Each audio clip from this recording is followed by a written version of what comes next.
जय माँ। आज के श्री गुरुप्रिया देवी के विवरण में 2 पेजेस रह गए बीच में, वो ऐसे सुने। भावावस्था में सिद्धेश्वरी में गृह निर्माण का आदेश। फाल्गुन 1982। एक दिन फाल्गुन के महीने में कीर्तन के अवसर पर माँ की भावावस्था हुई। कुछ देर बाद कीर्तन समाप्त हुआ। माँ कुछ स्वस्थ हुई। उस समय भी अस्त व्यस्त वेश में बैठी थी।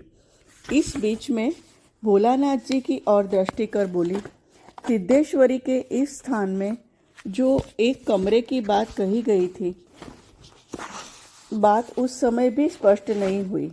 इतने में पिताजी ने एक भक्त के द्वारा पूछवाया, कमरा किस तरह का होगा? माँ ने कहा, अच्छा, कल बात होगी। दूसरे दिन पिताजी ने स्वयं ही कमरे की बात पूछी। माँ ने भी आविष्ट भाव से बैठकर उत्तर दिया। कितना बड़ा और कितना ऊंचा होगा सब बतला दिया, किंतु स्वाभाविक अवस्था न थी। वेदी के ऊपर कमरा बनाने की बात हो रही थी। माँ ने कहा, यह जो बांसों का घेरा डाला गया है, वह जिस तरह हटाना न पड़े, उसके बाहर से ही दीवार उठानी होगी। पक्का कमरा बनाने का निषेध कर दिया। बोली, मैं मिट्टी के कमरे में ही रहूंगी। वेदी की बात पूछी गई कि उसके ऊपर क्या मिट्टी डाली जाएगी? उसके उत्तर में माँ ने कहा, काम आरंभ तो हो, उस समय जो होने को होगा हो जाएगा। इस समय कुछ प्रकट नहीं हो रहा है। भोलानाथ जी से पिताजी ने निवेदन किया। भोलानाथ जी ने जाकर माँ से पूछा, उस कमरे को बनाने के लिए शशांक बाबू प्रस्तुत है, तुम्हारी अनुमति चाहते हैं। माँ ने कहा, तुम बनाओ, जो भी बनावे, होना चाहिए। पिताजी ने उक्त कमरा बनाना आरंभ किया। उक्त वेदी के साथ उस जगह एक जमीन ली गई। माँ ने कहा, 7 दिनों के अंदर कमरा बनना चाहिए। इसके बीच में एक दिन वेदी की बात भी कही। आंखें मूंद कर बोली, वेदी के ऊपर मिट्टी नहीं पड़ेगी, चारों ओर से दीवार उठेगी। वह जगह गड्ढे की तरह ही होगी। वेदी चौकोर थी। संभवतः वेदी की नाप चारों ओर 1.25 हाथ थी। 7 ही दिनों में अत्यंत त्वरा के साथ कमरा बनाया गया। संवत 1982 के फाल्गुन महीने में पहला कमरा बना। माँ ने 7वें दिन उस कमरे में जाकर सबसे कीर्तन करने को कहा। वही हुआ। निर्दिष्ट दिन माँ और भोलानाथ जी को ले आकर सबने उस कमरे में कीर्तन किया। रात भर कीर्तन हुआ। भोर में माँ शाहबाग लौट आई। माँ उक्त कमरे में जाकर उस गड्ढे के बीच में वेदी पर ही बैठती। इतनी सी जगह में ही पैर समेटकर सो भी जाती। बहुत सा समय इस तरह व्यतीत होता। भक्त लोग चारों ओर बैठते।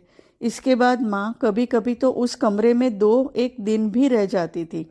किसी दिन कुछ ही क्षण रहकर चली आती थी। पूर्वोक्त कमरे में वासंती पूजा का अनुष्ठान। चैत्र संवत 1982 विक्रम। कुछ दिनों के बाद सुनने में आया कि उस कमरे में माँ ने श्री वासंती पूजा करने को कहा है। बहुत दिन पहले भोलानाथ जी को वासंती पूजा करने की प्रबल इच्छा हुई थी, इसलिए माँ इस समय उसकी पूर्ति करने वाली थी। भक्तजन बड़े आनंद से पूजा का आयोजन करने लगे। भोलानाथ जी के आत्मीय बंधु बांधवों को खबर दी गई। इसी बीच मेरा छोटा भाई हरिदास ढाका आया। वह कलकत्ते में BA में पढ़ता था। उसने सुना था कि ये हम लोग किसी एक माता जी के भक्त बन गए हैं। इस बीच माँ के आदेश से मेरा चिट्ठी पत्री लिखना बंद हो गया था। उसे इससे बड़ा दुख हुआ था। उसकी जननी लगभग 1.5 वर्ष हुए मर गई थी। हम लोगों की यह अवस्था थी, इसलिए वह ढाका आकर महादुख प्रकट करने लगा। हम लोगों ने कुछ नहीं कहा, क्योंकि यह समझाने का विषय नहीं है। एक दिन वासंती पूजा के उपलक्ष्य में माँ स्वयं जाकर चटगांव से बुआ जी को काली प्रसन्न कुशारी जी की स्त्री को बुला लाई थी। इन बुआ जी का चेहरा देखने में हमारी जननी के चेहरे से बहुत कुछ मिलता जुलता था। माँ उन्हें साथ लेकर हमारे टिकाटुली के मकान में घूमने गई। माँ का क्या उद्देश्य था, यह माँ ही जाने। हरिदास तो माँ आई है यह सुनते ही दूसरे कमरे में जाकर बैठ गया। उसने सुना था हम लोग घर में अधिक नहीं रहते हैं, इन माँ के समीप ही रहते हैं, इसलिए माँ के ऊपर उसको बड़ा गुस्सा आया था। माँ, भोलानाथ जी, बुआ जी सब एक कमरे में बैठे थे। पिताजी ने हरिदास को पुकारकर माँ को प्रणाम करने को कहा। वह क्या करे, पिताजी के कहने पर उसने आकर माँ को प्रणाम किया। माँ ने मुस्कुराकर बुआ जी से कहा, यह देखिए खुकुनी का छोटा भाई है। बुआ जी स्वभावतः खूब हंसमुख और धर्मप्राण महिला है। उन्होंने हरिदास को देखते ही हाथ बढ़ाकर गोद में ले लिया। हरिदास भी कुछ अंशों में अपनी माँ का सा चेहरा देखकर उनकी गोद में समीप निसंकोच बैठ गया। माँ ने देखकर जरा हंस दिया, किंतु कहा कुछ नहीं। कुछ देर बाद वे लोग शाहबाग लौट गए। मैं और पिताजी साथ गए। हरिदास भी गाड़ी के पायदान पर खड़ा खड़ा कुछ देर तक साथ साथ चला, फिर लौट आया। वहाँ से लौटने में हमें बहुत रात हो गई। लौटने पर हमने सुना कि भाई मुँह से माँ के लिए कुछ न कहने पर भी उन्हें देखकर कैसा हो गया है। अब आगे बताया गया है ऑलरेडी। जय माँ। जय माँ। श्री श्रीमा आनंदमयी। लेखिका श्री गुरुप्रिया देवी। अनुसंधान। 4 हांडी भात उतारकर रख दिया गया। उसमें से रत्ती भर भी खर्च नहीं हुआ। दूसरे दिन वह बांट दिया गया। सप्तमी के दिन संध्या के बाद ही भीषण आंधी आई। घर गिरने की नौबत आ गई। रसोई की झोंपड़ी न मालूम उड़कर कहाँ चली गई। माँ आंधी के साथ ही साथ उठ खड़ी होकर झूम रही थी और महा आनंद से हंस रही थी। हाथों से ताली बजा रही थी। इधर क्रमशः आंधी का वेग बढ़ने लगा। भोलानाथ जी अत्यंत घबरा उठे। वे भी मन ही मन जानते थे कि माँ यदि चाहे तो सब कुछ कर सकती है। इसी से उन्होंने माँ से कहा, यह फिर क्या आरंभ हुआ, प्रतिमा को कुछ नुकसान न पहुँचे। अत्यंत घबराकर उन्होंने यह बात कही थी। माँ वायु के वेग के साथ ही साथ मानो मचल उठी। बहुत से लोगों ने आकर पूजा के कमरे में शरण ली। कमरा भर गया। हम लोगों ने उस समय नाम कीर्तन आरंभ कर दिया। माँ तब कीर्तन के समय बीच बीच में अत्यंत मधुर स्वर में हरि बोल कहती थी। इसलिए उन दिनों हरि बोल कहकर ही कीर्तन होता था। बाद में ज्योतिष दादा ने माँ कीर्तन आरंभ कराया। बाद में सुनने में आया कि पहले एक दिन रात्रि में माँ ने भी अपने आप ही माँ कीर्तन किया था, किंतु ज्योतिष दादा को उसका पता न था। उन्होंने मातृ नाम ही हो यह सोचकर इस प्रकार का कीर्तन आरंभ किया। आंधी के वेग के साथ ही साथ कीर्तन भी खूब जोर से चलने लगा। पिताजी केवल हाथ जोड़कर माँ की ओर निहार कर माँ पुकारते थे। वे कीर्तन में योग नहीं देते थे, चुप बैठे रहते थे। माँ का भाव होने पर ही हाथ जोड़कर धीरे धीरे केवल माँ पुकारते थे। उस दिन भी वे वैसा ही कर रहे थे। इतने में माँ उस आंधी वृष्टि में ही बाहर चली गई। साथ ही साथ अन्य सभी लोग बाहर निकल पड़े। माँ विविध स्थानों में घूम कर अंत में काली माँ के मंदिर में जा प्रविष्ट हुई। वहाँ पर कुछ देर रहकर बाहर आई। इस बार बाहर निकलकर निकट स्थित राजमोहन बाबू के मकान में एक छोटी कोठरी में प्रविष्ट होकर भीतर से दरवाज़ा बंद कर दिया। उस मकान में महिलाओं के रहने के लिए स्थान का प्रबंध किया गया था। इस पूजा के सिलसिले में भोलानाथ जी के बड़े भाई रेवती बाबू की स्त्री, उनकी लड़की लावण्य और जामाता आदि सब आए थे। इस लड़की के जन्म के समय प्रसूति गृह में माँ ही थी। लड़की बहुत ही सीधी सादी है। माँ के कमरे में प्रविष्ट होते ही पिताजी पूजा के कमरे की ओर चले गए। वहाँ जाकर उन्होंने देखा कि उस कमरे के पास ही कीचड़ मिट्टी में लावण्य लोटपोट हो रही है। सारा शरीर कीचड़ से ढक गया था। केवल हरि बोल शब्द सुनाई दे रहा था। पिताजी ने जाकर उसे उठाया। उसकी प्रसन्न मूर्ति, कोई ख्याल नहीं, केवल हंसते हंसते हरि बोल कह रही थी। सभी ने उसके समीप जाकर वह अवस्था देखी। भोलानाथ जी दौड़े, जाकर माँ को बुला लाए। माँ ने कीचड़ भली भांति धोकर कपड़े बदलवा कर लड़की को राजमोहन बाबू के मकान में ही ले जाने को कहा। माँ भी वहाँ गई। लड़की की अद्भुत अवस्था थी। बाह्य ज्ञान कुछ न था, केवल नाम के रस में मानो डूबी हो। उसकी अवस्था देखकर उसकी माँ और पति बहुत घबराए। उसकी माता माँ की शरण में गई। शीघ्र ही इस भाव को हटा दो। इस तरह की होने से गृहस्थी किस प्रकार चलेगी। लड़की से कह रही थी, अब मैं तुझे ढाका की चाची के निकट कभी नहीं जाने दूंगी। यहाँ आकर ही यह अवस्था हुई है। बहुत क्रुद्ध हो रही थी। लड़की उक्त आविष्ट दशा में ही माँ की ओर निहार कर कह रही थी, देखिए तो चाची जी, क्या मैं पागल हुई हूँ? माँ ऐसा क्यों कह रही है? क्या मधुर नाम है, आप ही ने तो सिखाया है। इस नाम के सिवा और क्या है? माँ जिस समय भावावस्था में गड्ढे में उठकर खड़ी हुई, उसी समय लड़की भी चाची जी को क्या हुआ कहकर माँ के समीप जाकर माँ से चिपट गई। माँ को छूते ही वह कैसी हो गई।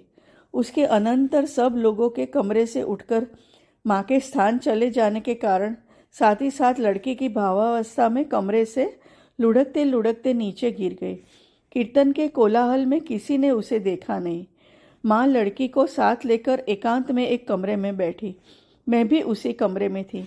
माँ ने मुझसे कहा, देख, इस समय इसकी जो अवस्था है यह बहुत साधनाओं से भी नहीं मिल सकती। इसकी माँ आदि समझ नहीं रहे हैं, किंतु मैं क्या करूँ? यह कहकर लड़की के शरीर के ऊपर कुछ क्रिया करने लगी। लड़की कुछ क्षणों के लिए स्वाभाविक स्थिति में आकर फिर कैसी हो रही थी। माँ ने कहा, देखो, जैसे अधिक अग्नि में एक और जल डालने पर वह दूसरे छोर पर सुलग उठती है, यह भी वैसा ही हो रहा है। धीरे धीरे लड़की कुछ स्वस्थ हुई, किंतु लगभग 3 दिनों तक वह उसी अलौकिक भाव में विभोर रही। नवमी पूजा के दिन आलू के साथ पका भात, मूंग की दाल और नारियल के भुंजे का भोग लगा। लड़की पूजा के समय समीप जाकर बैठी और प्रतिमा के मुख की ओर देख देख कर जरा हंसते हंसते मुझसे बोली, दीदी देखिए, प्रतिमा का मुख ठीक चाची जी के मुख की तरह दिख रहा है। माँ ने मुझसे भी कहा था, सदा लावण्य के साथ साथ रहना। इस प्रकार के भाव का प्रसंग आते ही उसे रोकना। भाभी जी तथा दामाद के कहने पर भोलानाथ जी ने भी माँ से प्रार्थना की थी, जिस प्रकार लावण्य का यह भाव स्थायी न रहे वैसा कर दो। इसलिए माँ ने कहा, मेरा क्या, उससे आत्मीय इस भाव को निवृत्त करने के लिए कर रहे हैं। वही हो, जो होने वाला है होगा। लड़की के कथन के उत्तर में मैंने कहा, क्या चाची जी के 10 हाथ है? यह सब क्या कह रही है? लड़की ने कहा, मैं सच कह रही हूँ। 10 हाथ क्या, सब देख सकते हैं। मनुष्यों के साथ मिलजुल कर रहने के लिए 10 हाथ छिपाकर 2 ही हाथ दिखा रही है। यह कहकर प्रतिमा की और माँ की ओर बार बार देखने लगी। माँ की यह अवस्था होने के बाद उस लड़की ने फिर माँ को देखा भी नहीं। आज अविष्ठावस्था में ही वह सच बातें कह रही थी। नवमी की पूजा विधि पूर्वक हो गई। दशमी के दिन सिद्धेश्वरी के मंदिर के निकट एक पोखरे में प्रतिमा का विसर्जन किया गया। इस पूजा के अनंतर भी कई दिनों तक सभी लोग सिद्धेश्वरी में रहे। पूजा के कुछ दिन बाद ही माँ के सहोदर भाई माखन का यदुनाथ भट्टाचार्य का उपनयन वहीं हुआ।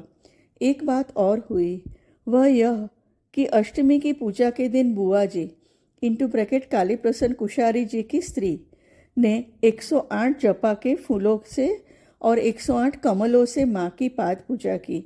माँ गड्ढे में ही बैठी रही। उन्होंने ऊपर बैठकर पूजा की। भाभी के प्रति आज उनका देवी भाव जागृत हुआ, इसलिए इस प्रकार पूजा कर सकी। दशमी के दिन रात्रि में बुआ जी ने माँ को भात खिला दिया। कई दिनों के बाद सब लोग शाहबाग लौट आए। माँ के प्रति सीतानाथ कुशारी जी का देवी भाव। शाहबाग में एक दिन कीर्तन हो रहा था। आत्मीय बंधु बांधव उस समय भी शाहबाग में ही थे। बूढ़े सीतानाथ कुशारी जी भी कीर्तन कर रहे थे। माँ का भाव हुआ था, लोटपोट हो रही थी। एकाएक माँ का हाथ वृद्ध के पैर में लग गया। यही वृद्ध भोलानाथ जी का विवाह कर लाए थे। वे बड़े ही धर्मभीरू पुरुष थे तथा माँ के प्रति देवी की जैसी श्रद्धा रखते थे। कीर्तन आदि के बाद कुशारी जी ने कहा, मैं चरण धूलि लिए बिना जाऊंगा नहीं, मेरे पैर में माँ का हाथ लग गया है। वे भोलानाथ जी के सबसे बड़े बहनोई थे। माँ पहले तो किसी को भी चरणों में हाथ लगाने नहीं देती, फिर इन वृद्ध को तो पैर छूने के लिए माँ किसी प्रकार भी राजी नहीं हुई। किंतु वृद्ध कहने लगे, मैं विवाह कराकर आपको लाया हूँ, किंतु आज मेरे निकट आप रमणी की () अर्थात भोलानाथ जी की स्त्री नहीं है। मैं जानता हूँ आप देवी हैं। मैं चरण धूलि लिए बिना जल ग्रहण नहीं करूँगा। अगत्या माँ ने उन्हें चरण धूलि दी। इस अवसर पर सभी चरण धूलि लेकर धन्य हुए। मरनी को आश्रय प्रदान। सब आत्मीयजन विदा हो गए। सीतानाथ कुशारी जी के एकमात्र पुत्र मंगल दादा की बहू के बच्चे बचते न थे। एक बच्चे के कुछ बड़े होने पर दूसरे बच्चे के गर्भ में आते ही पहला बच्चा मर जाता था। इस तरह 2 बच्चे मर चुके थे। उस बार एक लड़की गोद में लेकर आई थी। वह लगभग 2 वर्ष की होगी। बहू को फिर गर्भ था, इसलिए रो रही थी कि शायद इस बार यह लड़की भी मर जाएगी। अंत में सब लोग मिलकर विचार विमर्श कर उस बच्ची को माँ के चरणों में चढ़ा आए। लड़की का नाम मरनी है। तब से मरनी माँ के समीप ही रहती है। मटरी बुआ ही उसका लालन पालन करने लगी। भोलानाथ जी उस बच्ची को बहुत प्यार करते हैं। माँ के कहाँ भी बाहर जाने पर वह कभी साथ साथ जाती है और कभी मटरी बुआ के पास ही रहती है। सदा हरि संकीर्तन सुनते सुनते लड़की भी सुंदर नाम कीर्तन करती। माँ ने मरनी को सिर अपने पिताजी के घर जाने नहीं दिया। संयोगवश इसके बाद मरनी की माँ का जो बच्चा हुआ वह मर गया। उसके बाद 2 बच्चे पैदा हुए जो जीवित है। सब लोग चले गए। शाहबाग में दिन पर दिन आनंद की धारा बहने लगी और माँ की विविध प्रकार की अवस्थाएं प्रकट होने लगी। माँ के दर्शन करने के लिए अनेक लोग आ रहे थे। उस समय अन्य घरों में जाकर भी कीर्तन होता था। माँ जाती थी, भाव खूब होता था, तभी लोग दर्शन करते थे। ज्योतिष दादा एक बार दर्शन कर फिर लगभग 1 वर्ष तक नहीं आए। उन्होंने एक पुस्तक लिखी थी। बाद में एक दिन वह पुस्तक पढ़कर माँ को सुनाने के लिए उन्होंने एक आदमी भेजा। माँ ने कहा, जिसने पुस्तक लिखी है उसी को भेज दो। इस आह्वान पर ज्योतिष दादा फिर आए। इस बार माँ ने उनके साथ खूब बातचीत की। उन्होंने देखा कि माँ का वधूत्व हटकर मातृत्व विकसित हो रहा है। इसके पश्चात वे प्रायः ही आते। भीड़ में विशेष रहते नहीं, किंतु सदा ही माँ की खबर लेते रहते। माँ के चिंतन में वे इतने मग्न रहते कि कभी कभी अपने मकान में बैठकर भी स्पष्ट रूप से माँ ने कौन सा कपड़ा पहना है यह तक देख लेते। वे प्रायः एकांत में आकर माँ के साथ बहुत सा समय बिता जाते।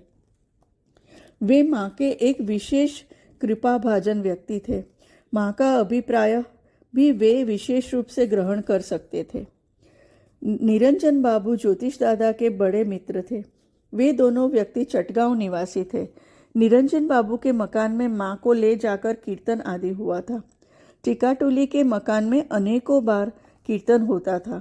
माँ जाती, कभी कभी रात में वहीं रहकर भोर में चली आती। माँ रात को विशेष सोती न थी। हम लोगों की भी माँ के समीप रहने पर वही अवस्था होती। सारी रात माँ के साथ जागकर ही बिता डालते।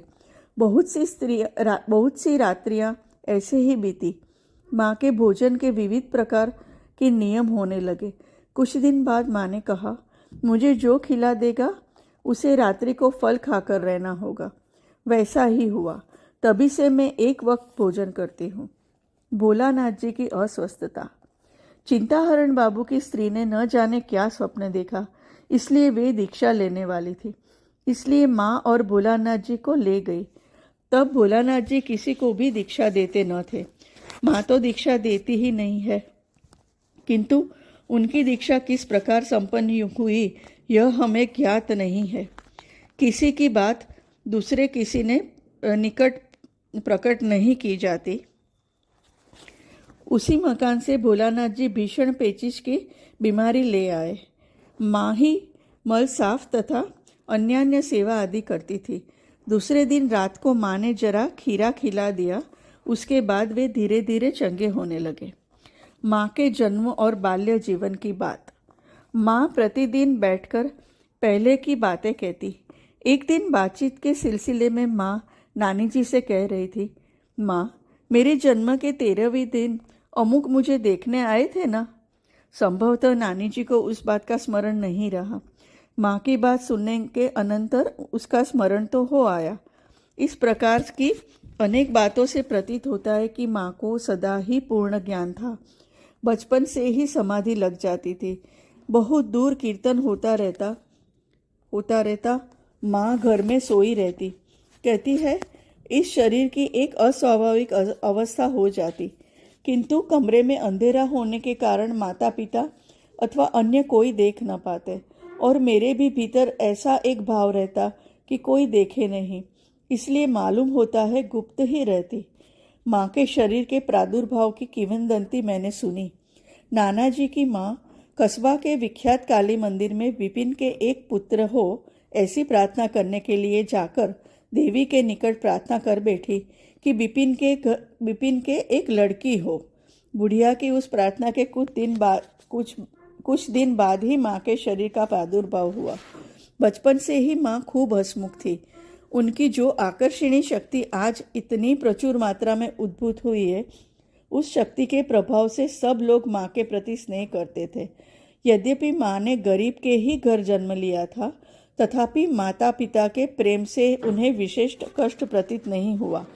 माँ के जन्म के बहुत बाद और भी 2 बहनों तथा एक भाई ने जन्म लिया था।